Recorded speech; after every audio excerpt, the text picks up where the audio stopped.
dalawin, kapayapaan mo'y dalhin, upang umiral sa amin.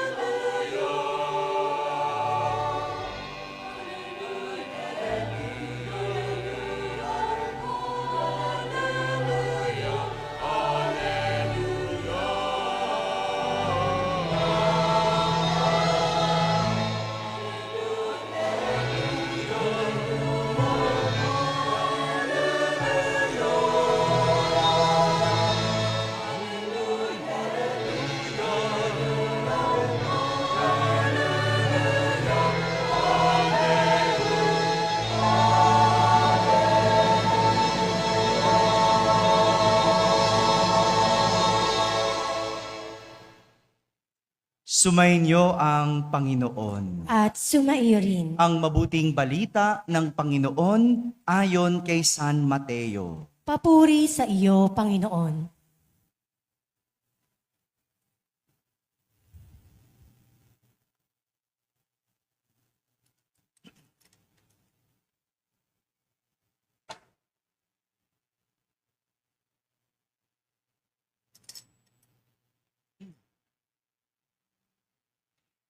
Ganito ang pagkapanganak kay Heso Kristo. Si Maria na kanyang ina at si Jose ay nakatakda ng pakasal. Ngunit bago sila nakasal, si Maria ay natagpo ang nagdadalang tao. Ito ay sa pamamagitan ng Espiritu Santo. Isang taong matuwid itong si Jose na kanyang magiging asawa. Ngunit ayaw niyang mapahiya si Maria. Kaya ipinasya niyang hiwalayan ito ng lihim. Samantalang iniisip ni Jose ito, napakita sa kanya sa panaginip ang isang anghel ng Panginoon. Sabi nito sa kanya, Jose, anak ni David, huwag kang matakot na tuluyang pakasalan si Maria, sapagkat siya'y naglihi sa pamamagitan ng Espiritu Santo. Manganganak siya ng isang lalaki, at ito'y pangangalanan mong Jesus, sapagkat siya ang magliligtas sa kanyang bayan sa kanilang mga kasalanan. Nangyari ang lahat ng ito upang matupad ang sinasabi ng Panginoon sa pamamagitan ng propeta. Maglilihi ang isang dalaga at manganganak ng isang lalaki at tatawagin itong Emmanuel. Ang kahulugay, kasama natin ang Diyos. Nang magising si Jose, sinunod niya ang utos ng anghel ng Panginoon. Pinakasalan niya si Maria, ngunit hindi ginalaw ni Jose si Maria hanggang sa maipanganak nito ang sanggol na lalaki na pinangalanan nga niyang Jesus. Mga kapatid, ang mabuting balita ng Panginoon. Pinupuri ka namin, Panginoong Heso Kristo. Magsiupo ang lahat at makinig sa homilya. Isang magandang gabi po sa inyong lahat. Pakibati naman ang katabi mo ng maligayang Pasko. Oh, maligayang Pasko sa mga nasa barangay, sa mga nasa tahanan na nagsisimabaya online at sa lahat ng nasa abroad. Maligayang Pasko po sa inyong lahat. Sa lahat ng mga nasa balcony dyan, sa labas, naririnig ba ako? Maligayang Pasko sa inyo. Sa mga nasa orkestra, naririnig ba ako? Maligayang Pasko po sa inyo. Maligaya po ba o Pasko lang? Maligaya. No? Maligaya. Oh, hindi pwedeng Pasko lang. Kailangan maligaya. Oh. Kahit hindi kasya ang 500 Noche Buena, maligaya pa rin tayo. Ano po? Maligaya pa rin tayo. Nais kong simulan ng ating pagninilay sa isang kwento. Pero dahil Pasko, may pahulaan tayo. Ang makakahula, merong premyo sa akin. Okay po ba yon? Nitong mga nakalipas na simbang gabi at misa de Gallo, may kwento ako. Pero ngayon, pagsasamahin ko, may pahulaan. Gusto ko hulaan nyo kung sino ang aking kinukwento. Handa na ba kayo? Ulit, handa na ba kayo? Yan, okay. Ang aking kwento ay tungkol sa isang lalaki na isinilang noong 1890. Ilan lang yan? Meron po ba dito? 1890? Wala pa. No, wala pa si nanay. No? 1890. At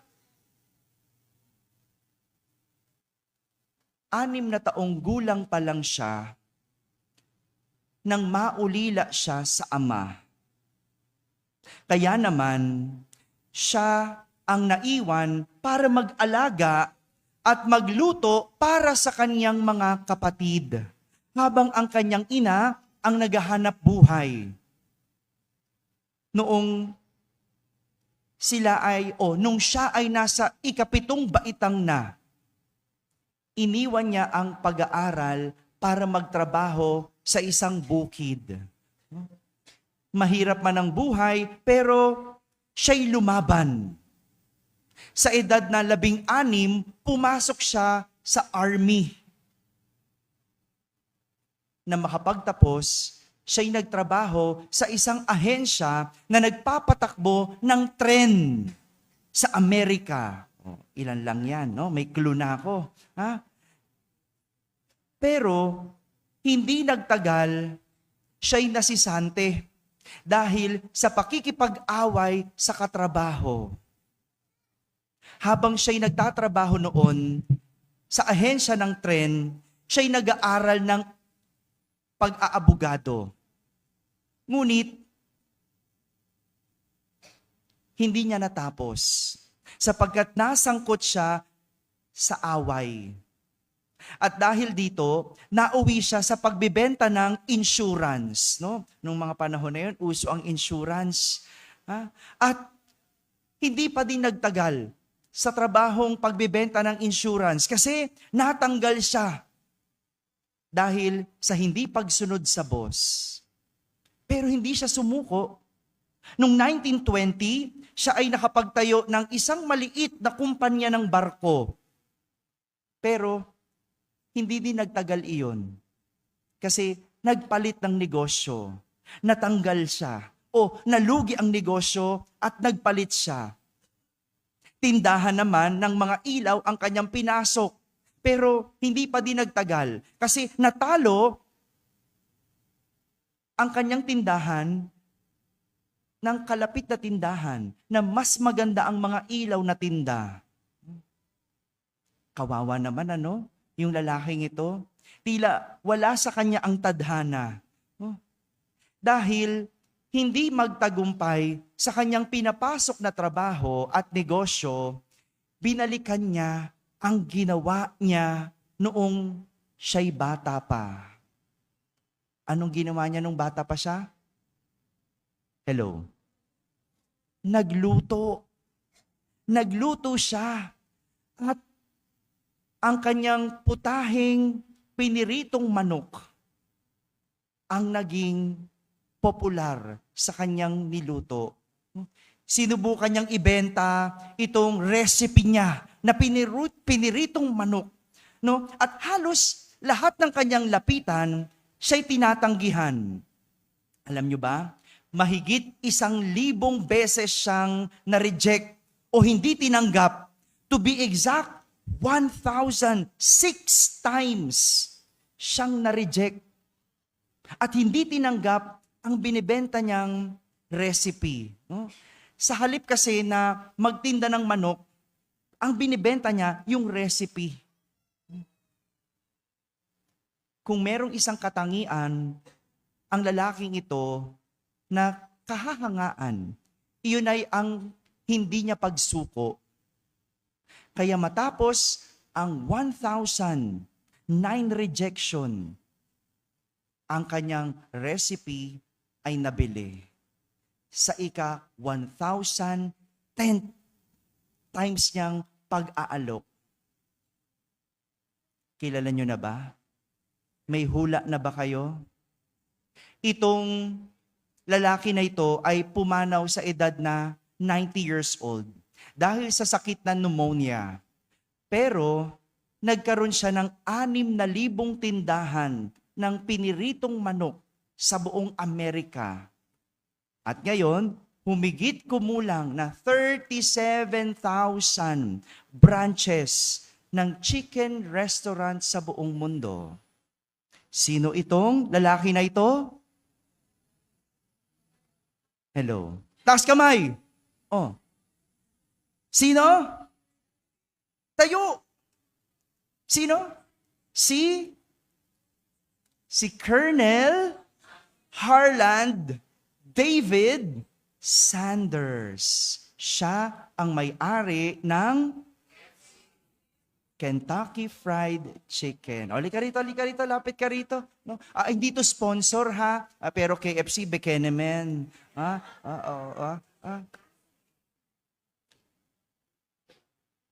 Minsan sa ating buhay, may pangyayari na hindi natin maunawaan. Pero, kinalaunan, tayo ay maliliwanagan. Mga kapatid, ito ang aral na pwede nating matutunan sa kwento ni San Jose.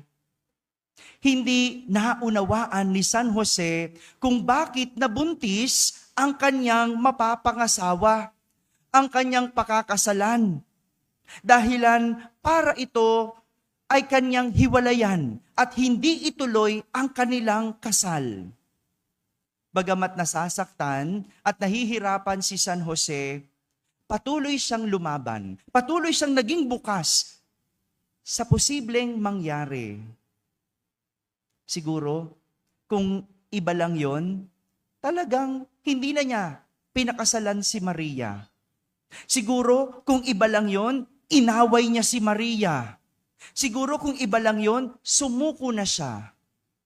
Ikaw, kung ikaw iyon, anong ginawa mo? Hello? O ikaw, tinatanong kita, anong ginawa mo? Wag na lang, no? Turo na lang natin kay San Jose. Ha?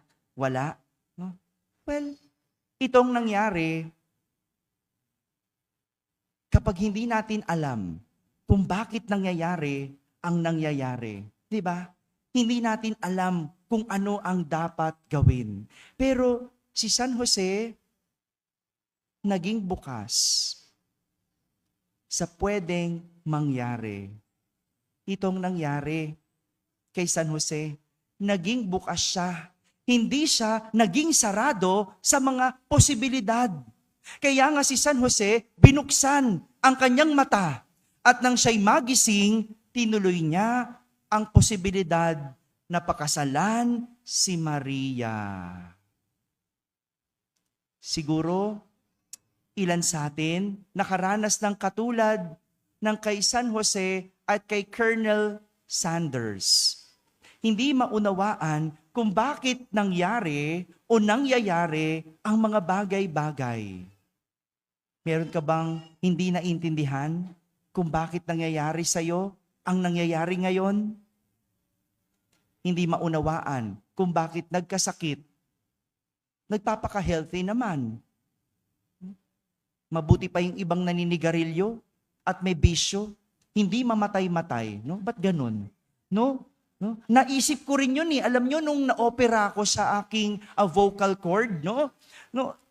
Ang findings pala, kasi, well, hindi ko tinatakpan yung aking ilong. Kapag merong naninigarilyo, kapag merong usok ng sasakyan, yung pala yun, no? Kasi former ako ng polyp.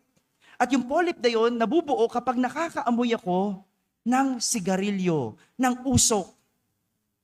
Sabi ko, bakit yung mga nagyoyosi? No? Parang tambucho ang bibig pero wala namang polyp.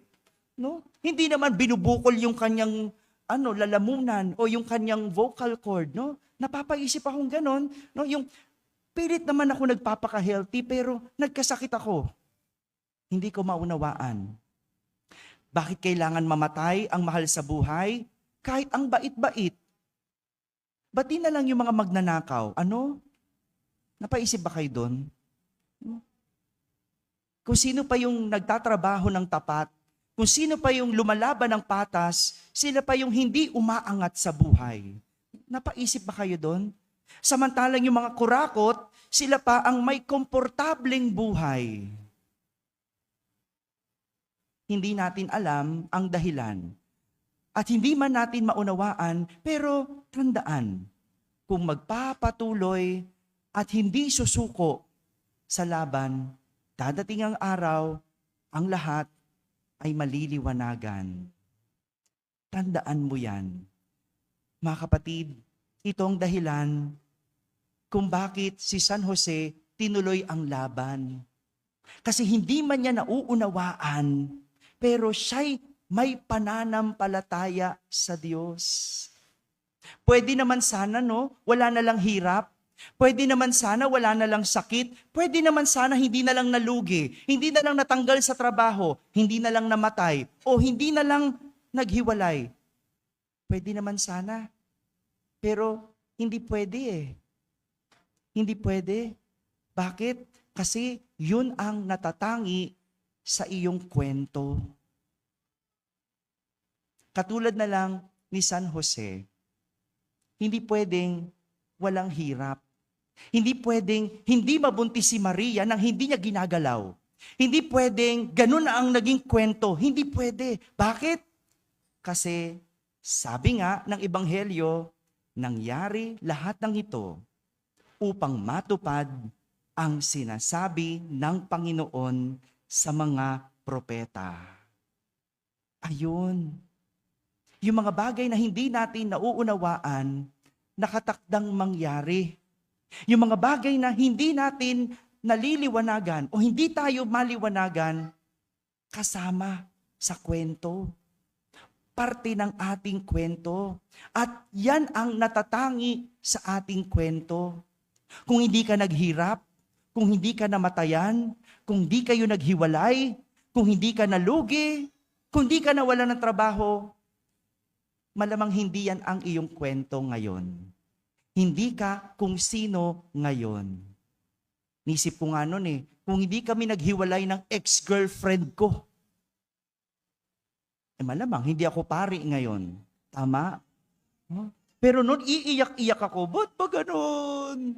Ba't ba ganun? No? Pero parte yun ng kwento Kasama yun sa kwento.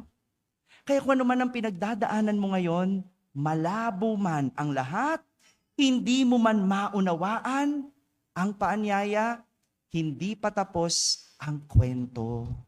Dahil ito ang ibig sabihin ng Pasko. Ang pagsilang ni Kristo, ang pagsilang ng ilaw, ang pagsilang ng liwanag na magbibigay kaliwanagan kapag tayo'y nadidiliman.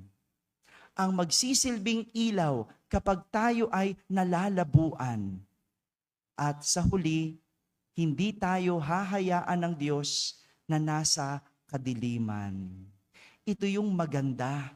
Ito yung pangako ng Pasko. Hindi mo man nauunawaan ang nangyayari sa iyo ngayon, dadating ang araw, ipapaunawa sa iyo ng Diyos kung ano ang ibig sabihin ng pinagdadaanan mo ngayon.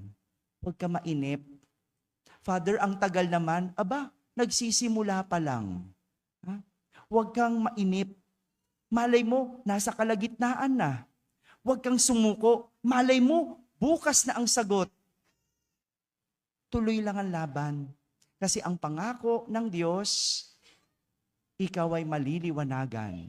Dahil merong Jesus na isinilang na magiging liwanag ng sanlibutan. Kung hindi mo maunawaan ang nangyayari sa iyo ngayon, tandaan, may Jesus, may Diyos na isinilang para ipaliwanag sa iyo ang hindi mo maunawaan. Amen? Maligayang Pasko po sa inyong lahat.